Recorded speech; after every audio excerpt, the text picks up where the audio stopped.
at the last $1 billion seller summit I did in September, which is a live event here in Austin at the Fairmont, or at the Marriott. That one's at the Marriott. I did a poll and I said, what's the topic that we are not covering that you would like to be covered? And almost the number one was actually NFTs. People want to know about NFTs and how does that relate, and how can, as an Amazon seller, an e-commerce seller, or just a general entrepreneur, sure. What is this? Why should I care? Is it just some sort of fad? What's going on? And so I reached out to some people and I said, look, I need to find somebody for this event that's really good and really knows the crypto and NFT market. And so who else would I reach out to but my buddy Manny Coates over at Helium 10, that started Helium 10. He exited in 2019, and now he's involved. He's been doing a lot of crypto stuff and doing very well, and he's doing some NFT stuff. So he said, I know just the guy. And so he put me in touch with Anthony, who you see here on the stage, and he said, this is the guy that knows it backwards and forwards. So I reached out to Anthony and said, hey, you want to come on and talk about it? He said, sure, no problem. So, I know a lot of, I wish I knew more about NFTs. You're hearing about them, but why are they the next big thing? Or is this just some sort of, what's going on with this, and how's it going to affect e-commerce? And that's what Anthony's going to be talking about today. He's going to break it down for you. He's going to help demystify some of the problems. And he's going to give you some perspective that you probably haven't heard or probably haven't thought about in the space, and what he feels is going to be happening. So Anthony, I'm super happy to have you here, man. I'm super excited I'll be paying attention to every word you say. So welcome to the $1 Billion Show. Yeah, thanks for having me. I know this is a bit off topic, but hopefully I could keep it practical, and hopefully you guys get something to take away from it. Thanks, man. I'm going to turn the stage over to you. Okay, thank you, Kevin, and again, thank you everyone for having me. Really appreciate it. I guess to start, this isn't going to be a techie masterclass on all things crypto and NFTs. It's also not going to be a investment Bible or a get rich quick scheme on what NFTs can 100x your money. And quite honestly, I wish I knew the magic answer to that, but I don't. But what it will be is, I'll take a very practical look at the tech that's behind NFTs, demystify that, as Kevin said, demystify that a bit. We'll go through a couple of the use cases. So what are the current use cases that we see in the NFT space? What's emerging, and most importantly for you guys is what's the vision, and try to relate that to what you're seeing around e-commerce. But to start, I'd like to just share a little bit of my journey and how I got to be CEO of the Bulls and Apes project. I think it'll help set the stage a bit for the rest of the presentation. So I first heard about NFTs. I've got a corporate background, so pretty standard corporate career, 20 plus years, mostly in the commercial insurance industry. So a rather conservative, boring industry. But I started hearing about NFTs about a year ago. And the first project that I heard about was this project called CryptoPunks. And these are a collection of just pixelated heads. And it reminds me of characters that you might have found in an old original Nintendo game. And that was my system growing up. So it kind of related to me. I was like, you know what? I'm early. I'm going to go in. I'm going to buy a handful of these things. I got my credit card ready. I hopped on their site, and I quickly, there's a cold water to shower. The lowest price was $30,000 for one of these little pixelated faces. And I was like, what the heck is this? So quickly closed out of that. And I'm like, yeah, okay. Yeah, maybe I'm not that early, and maybe this isn't for me. Fast forward about a month later, I was hearing a guy named Gary V starting to talk a lot about NFTs. I heard Mark Cuban talk about NFTs. And so I was like, oh, maybe this is more than just a pixelated face for $30,000, which, by the way, those CryptoPunks now, they're worth about $175,000 is the lowest price. About a couple weeks ago, one sold for $23.7 million. CryptoPunks have had a total of $2 billion in sales over the past 3 years or so. So massive market for NFTs, certainly. But I'm a practical guy, and so I'm a business person. I needed to understand practically, and when I started hearing Gary Vee talking about it and Mark Cuban, I was like, okay, let me take a look at this a little bit more. And I started hearing a little bit more about the business angle of it. I started getting excited about that. And then Gary Vee launched his own NFT project, and that's when I started jumping in. One of the things that absolutely blew me away was the community aspect behind these NFT projects. And so I joined, Gary Vee started a Discord server, which essentially is a chat room or a message board. And the activity and the engagement that was there was something that only Instagram and could dream of. I mean, these are truly people coming together globally, connecting, sharing ideas. There was just such a really positive vibe that it just drew me in. I wanted to get involved in more projects, which I did. And then there were some new business models that were talked about in some of the projects. There's something called a DAO, which is a decentralized or autonomous organization. And I'm an operations strategy guy, so that started to pull me in. And then I just took the internship approach, which was, I'm just going to offer up my services for free to some of the projects I was involved in.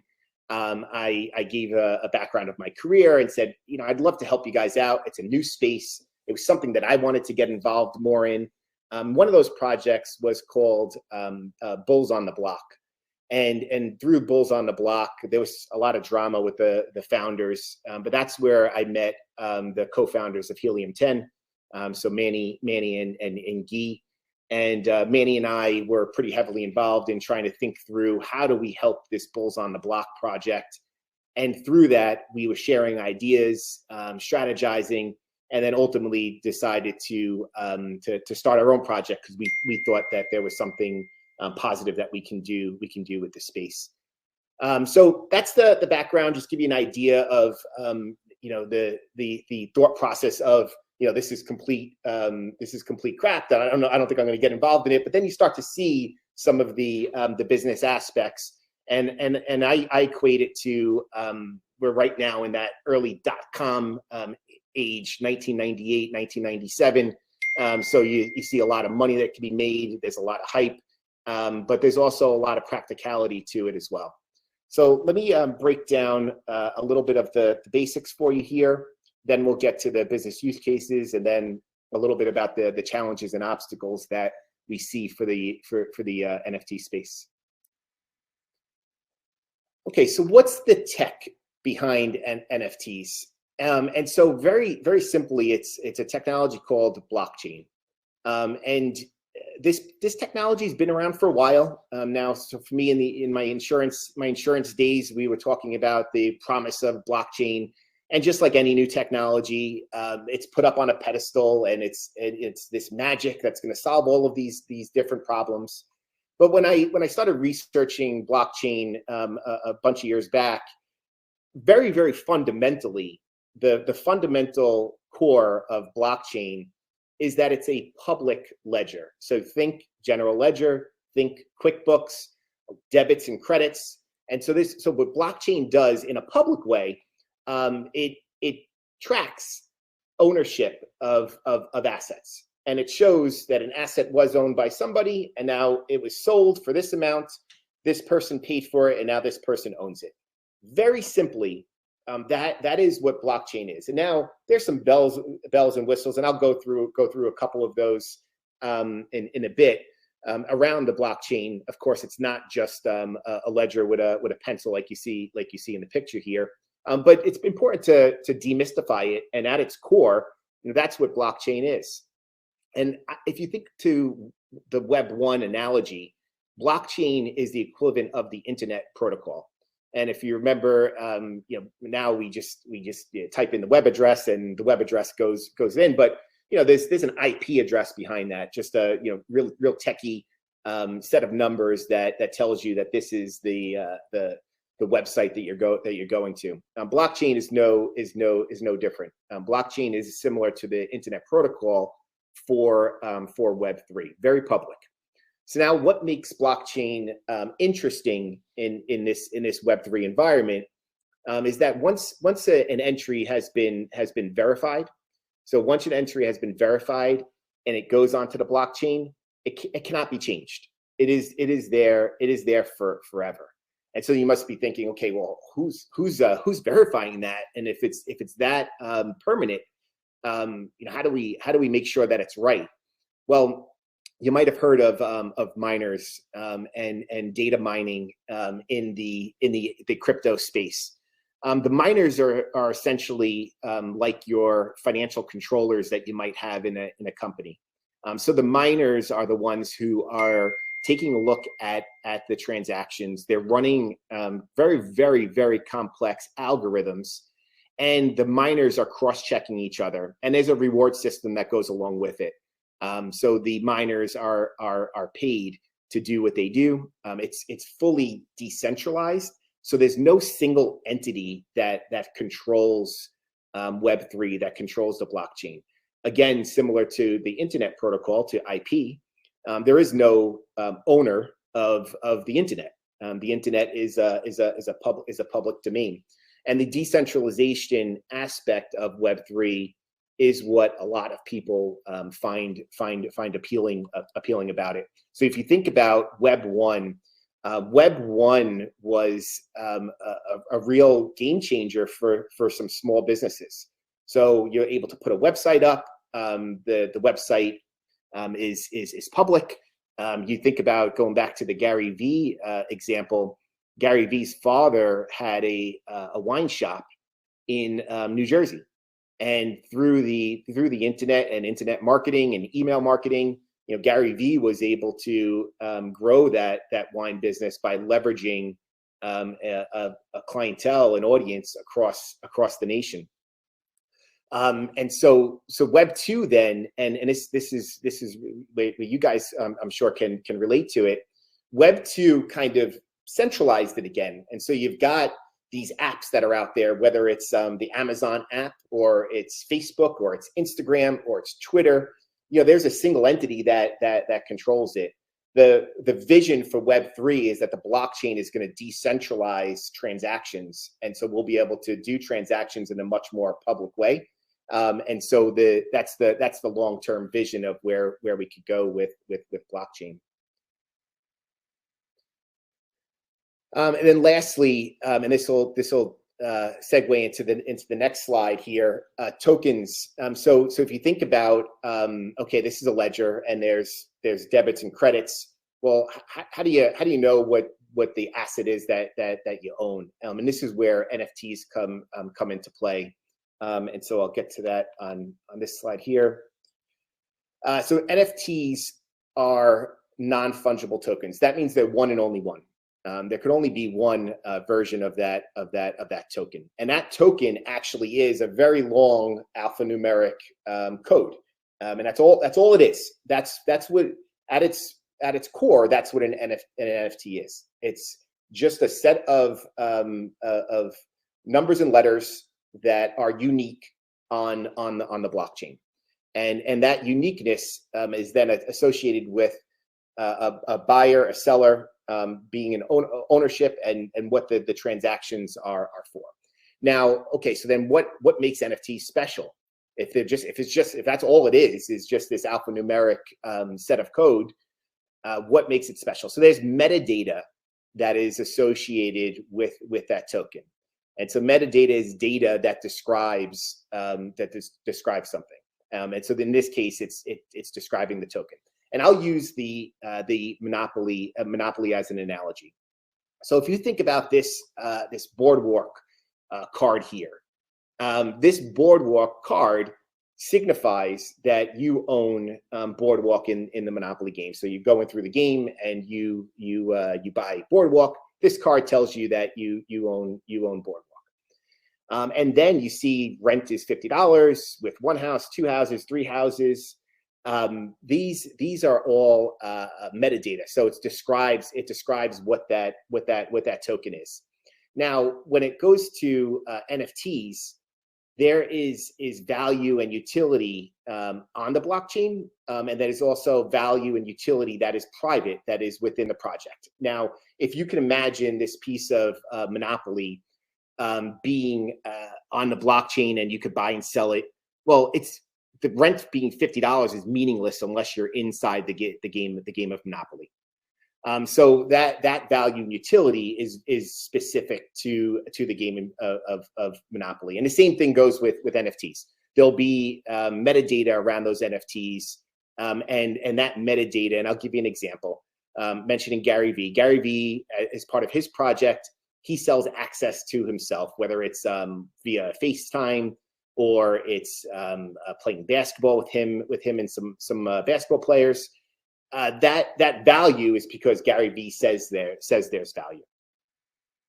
The one other thing that is really groundbreaking about NFTs versus some of the other crypto that's out there is smart contracts. And so behind the NFTs or attached to the NFT, there is a smart contract. And all a smart contract is a set of logic, it's a program, it's a system that anytime an NFT is transacted, that logic is executed. And so what it means is that the logic and the interpretation of what it means to own and what your rights are and what happens when you sell that asset, it's all automated within the transaction. And so there's no need for lawyers and agencies and gatekeepers in that type of scenario, because it's all built in. When a person buys it, they're purchasing it with all the terms that are built into the smart contract. And then when they sell it, that smart contract and the logic associated with it is automatically executed. One of the other big things for NFTs is it's flipped the revenue mechanisms on its head for creators.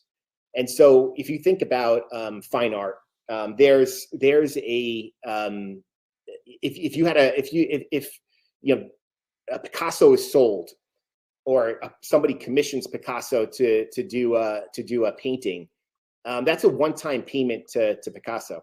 Now, that's something as famous as that is bought and sold many times for a lot of money over the years, but there are no royalties.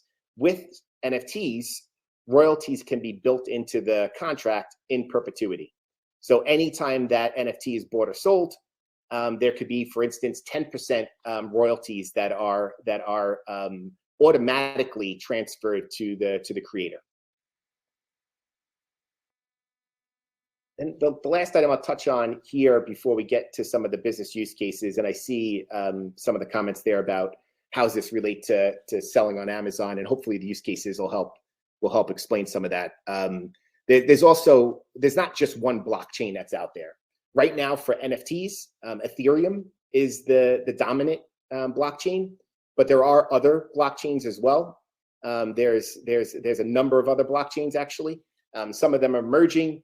And then there's some technology that is looking at trying to bridge across, and how do you bring all of these different blockchains together so that it's seamless to the people that are using it.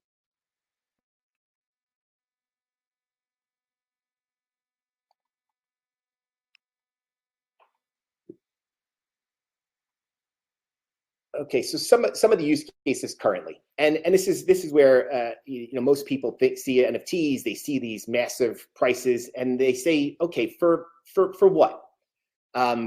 Digital art, okay, big deal. I don't care about digital art. Well, some people do. I mean, some people care about art. Some people don't care about art.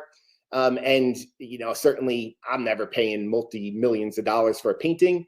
And I'm probably never going to pay multiple millions of dollars for a piece of digital art like that CryptoPunk that I said, $23.7 million. Doesn't make a lot of sense to me. But people like to buy expensive things. They like to speculate on future price for those things. And digital art is really what started a lot of the NFT craze.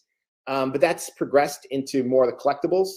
So you'll hear some things about profile pics or PFPs, and we're seeing a lot of celebrities get involved in this. And this is where they purchase an NFT, and then since they purchased it, they start to use it as an avatar or a profile pic in something like Twitter. And you'll see different NBA stars have these as profile pics. A lot of people have CryptoPunks. They have something called Bored Apes. Reese Witherspoon is really big into this project called World of Women, and she has one of the World of Women as her profile pic.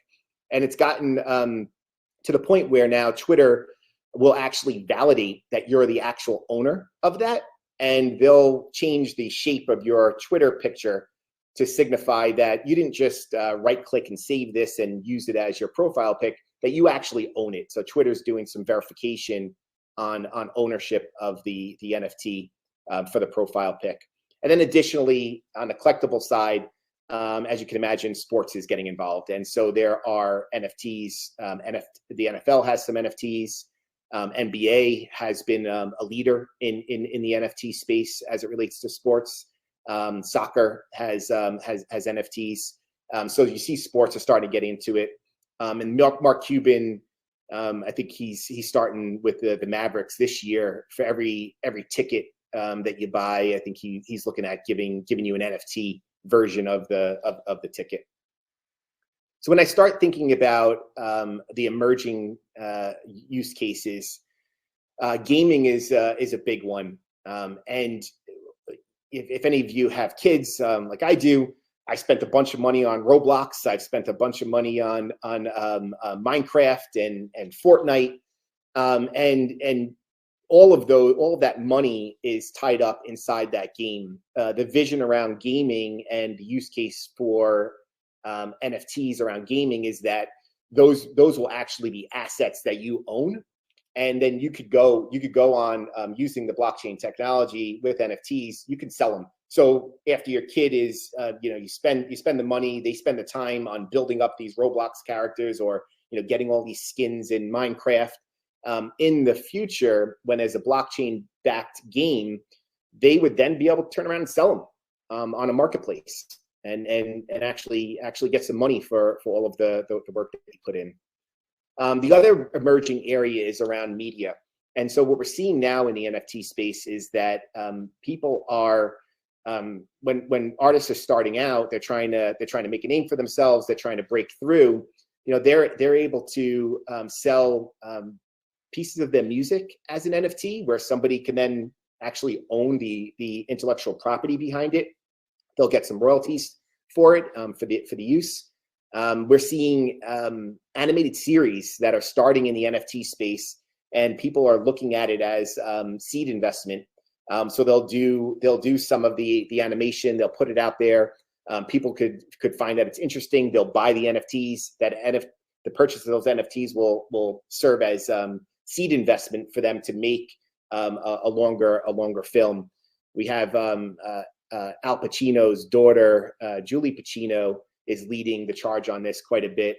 She just funded an independent film solely by selling NFTs that were related to that film, and so she's using that for seed funding. And now getting to the vision, and I think this is where it'll relate more to your space. Now, metaverse is a term that's out there. Facebook is starting to get into metaverse. I saw Panera is actually starting to invest in the metaverse. And essentially what this is just a digital place to go and hang out with other people. So if kids today are going and they're doing Snapchat, and they're doing voice and video. This takes it a step further, where you could go in as an avatar. You could go to a lounge. You could hang out. I've been to a couple of art galleries. Obviously digital art, where you could go into the metaverse and actually walk around a little bit. So this is something that I think kids will probably get more into than maybe some of the adults out there. But getting more practical on the vision. So if you can imagine a scenario where you have NFTs, you have blockchain that's out there. You think about how difficult it is to buy and sell a car. You got to go to DMV to do title transfers. To do a house, you've got to you got to get a lawyer, and you got to go through a closing. Imagine a scenario where your house had an NFT associated with it, and there was a smart contract behind it. And now, instead of having to go through all the closing, you're simply just doing a transaction on the blockchain, and it's almost instantaneous in that particular scenario. And so there's a lot that you can do with the transfer of physical ownership as well, if you start associating some of these physical assets with an NFT. And then lastly, decentralized ownership is another area. And so going back to the example of Web 2, where there's this consolidation, you think about something like Target. If you've got a loyalty card that's specific to Target, I know when we go to Target, you got to open up the app, and then you got to take you scan it. Then if you go to Starbucks, you open up the Starbucks app, but now you got to have all those apps installed on your phone. The idea around the decentralization and the blockchain, if you have some of those loyalty cards on the blockchain, you could then just use them all from your digital wallet, and be able to not have to have all of those apps on. And then you could imagine a scenario where for small businesses, a use case that I think is pretty exciting. So your local business, you're not downloading apps for each of the restaurants that you go to locally. Imagine a scenario where these local restaurants band together and say, okay, let's offer a loyalty program for all of the restaurants in town. So leveraging something that's decentralized like a blockchain, you could come up with a loyalty card that you might be able to use in different restaurants, and do it in a way where they don't have to create their own app. It's all built into the blockchain. Membership clubs is another one. I know I've been involved in a number of wine clubs, and they're all waitlisted, and you kind of lose your spot in line when you say, I don't want to buy that anymore. But it could be a valuable spot in line. Imagine a scenario where you could buy and sell those. Maybe you could somebody who doesn't want to wait 3 years to get through a really popular waiting list or a mailing list. And then in that scenario too, you think about back to the royalties. The winery can get royalties out of the buying and selling of the membership clubs as well. And so going to the decentralized idea of and the vision around blockchain. So if you think about physical ownership being able to be transferred, you think about some of these loyalty programs, and you think about the blockchain. If the blockchain becomes something like a lot of us think it will, where it is the backbone behind transactions and how you transact. So instead of for you guys having to go through Amazon, imagine a scenario where transactions are fully decentralized. How would you target your audience today? Amazon is the place, right? That's where I know I shop on Amazon all the time. I got packages coming in. So all the attention, the eyeballs, and the audience and your customers are there. So it's very beneficial for you to go through Amazon. But that might not always be the case. And so maybe there's a scenario in the future you think 3 to 5 years out, and I'll go through some of the challenges and the obstacles for mainstream adoption. But you think about a scenario where, let's say we overcome those and the technology advances and evolves. What if it's easier for you to transact with people and even globally without having to go through an Amazon, or maybe there are use cases where Amazon starts leveraging blockchain. How would you change the way you operated? What are some of the challenges that you see? And I'm not an Amazon seller, so I don't know what all of those challenges are.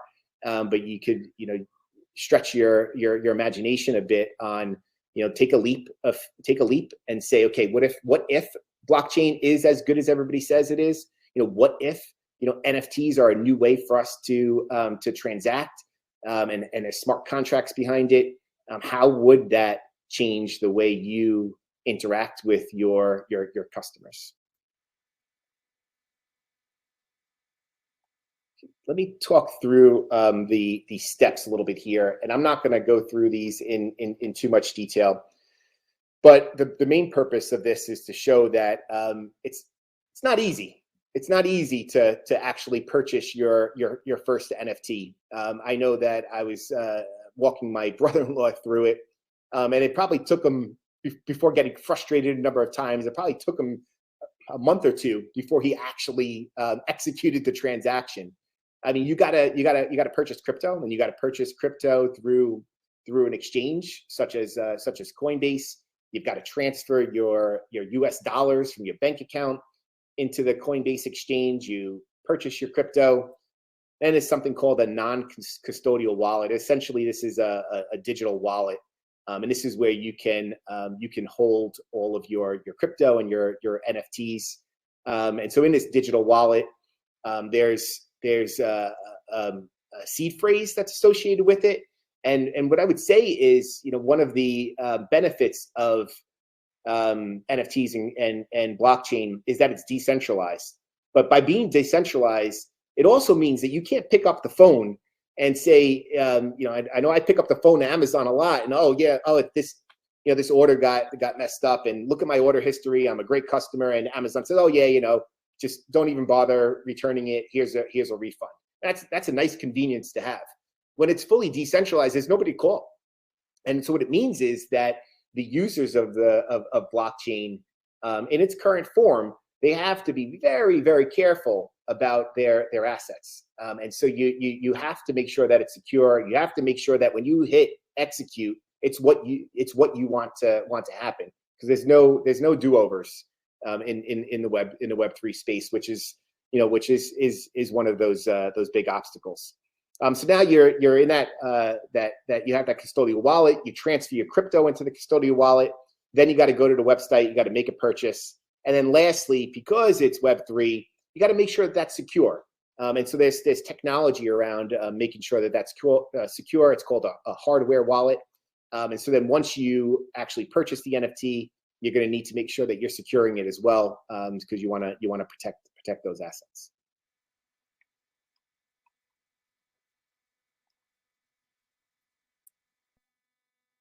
Okay, so key challenges and obstacles. Before I get to the too many steps, a huge one is gas. And so earlier on, I mentioned that we have miners, and the miners are the ones that are validating these transactions, and they're competing to get paid. So they get paid, but they're getting paid by us, by the ones who are asking them to validate the transaction. So if I go in and I want to purchase an NFT, when you purchase that NFT, the smart contract has to be executed. And based on how complex the smart contract is, based on the transaction you're trying to execute, there's a certain gas fee. And gas fees can be as much as $30. They could also be as high as hundreds of dollars. And so this gas fee is a bid. You're bidding on the miner's time. And so that's supply and demand. So if there is a lot of traffic going on the blockchain, the miners are able to charge more for you to ask them to validate your transaction. And this is, to me, is akin to dial-up. If you remember the days of dial-up, I mean, it was painful. I had 4 sisters. They'd pick up the phone and kick us off the internet when I was in the middle of doing work. And it was extremely painful. And you were never going to run a business off of dial-up. And so technology had to go. Same thing goes with here. The average consumer isn't going to pay $30 to make a transaction. And if we're talking about doing things like the loyalty card, well, I mean, the loyalty card, what's that going to save you? It's going to save you $5. So certainly you're not going to pay $30 for a $5 transaction. So clearly there's a huge obstacle around gas. Now, $30 on a $10,000 transaction, okay, that's not as big of a deal. That'll still turn off a lot of people, but it's less of a deal. So if you want to move it towards that mainstream adoption, this clearly needs to be resolved. And there are some solutions that are out there in the space to help resolve it, but they're not ready for mainstream adoption yet. I mentioned on the previous slide, I talked about the steps. Today, not everybody has a digital wallet. Most people don't have digital wallets. So the steps to get to a digital wallet, most people aren't transacting in crypto. So the steps to buy the crypto, get it to a digital wallet, these are all additive to the current lifestyle. And like anything else that's new, they're cumbersome. There's a negative stigma out there. We talk about the miners. There's a negative stigma around the environmental impact. There's a lot of debate on whether there truly is an environmental impact or not. There are scams that are out there. So I talk about Web3 being final. Like when you execute and you do a transaction, it's final. And so there are scams out there, but there are scams in all kinds of spaces. This just happens to be a new playground for scammers, and they are taking advantage of people who aren't as comfortable in the space. And then there's the stigma around no value, right? They're like, there's a lot of people out there that are like, what's the value? I don't see the value. What's the value in it? And so there's a lot to overcome on what the value is. And to get us to really that mainstream, the endpoint systems need to change. So whether it's at the cash register, whether it's some of the leading websites like an Amazon, some of the apps. I mentioned Twitter is starting to recognize NFTs. So there needs to be a point of sale maturity and adoption around this. Starbucks is starting to accept crypto. So in some of the places, you're starting to see a little bit of it, but it's got to get to a point where it's a bit more widespread than it is today before it can have that kind of adoption. And then lastly, it's market maturity. It's a highly immature market. So there are charts that just don't make sense. And it's very much like Web 1, where there's some of these websites that were put up, lots of hype, looked cool, but no business model behind it. There's influencers in the NFT space that they have a lot of weight, and when they put something out, they could pump it up, and they could dump it real quick too. So you're seeing a lot of these charts that don't make a lot of sense. And so for people who are new to the market, it's very, very difficult to weed through and understand what is a real project that has some longevity versus something that is just hype.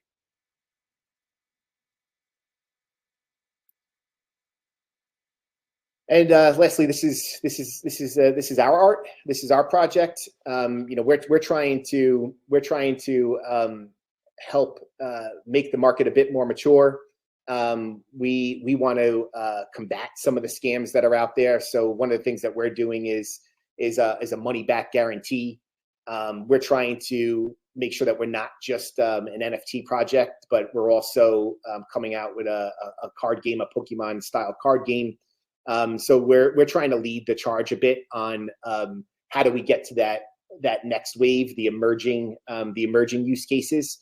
So we're not quite yet on the vision side, but we're trying to push the envelope a little bit on the emerging items, looking at trying to gamify the space a bit, make it fun to be part of the community. And I mentioned at the very beginning that community was something that I was blown away by at the very beginning, and that is something that we want to build within our project. So we're at the very early stages. We haven't launched. We're still building it up, and quite honestly, this space moves significantly fast. Just a couple of weeks ago, scams weren't getting nearly as much attention as they are now, and now the scams are there, and they're putting a spotlight on new projects that have come out. But believe it or not, most of the projects up till now, they've had anonymous founders. So anonymity has been a theme in the NFT space, but now people are demanding that founders are known, that their backgrounds are published. And myself and Manny and Guy, the three co-founders of this project, we're all out there. We're showing our faces, full background, and that's, believe it or not, that's one of the ways that we're looking at changing the space and helping to legitimize it. So I know this isn't your typical topic for your conference, but hopefully it gave you a little bit of a background on NFTs, helped you think through a little bit of where can NFTs go in the future. Maybe for some of you, you might be interested in getting involved sooner rather than later. Maybe others are saying, you know what, I'm too focused on what I got in front of me over the next 6 to 18 months.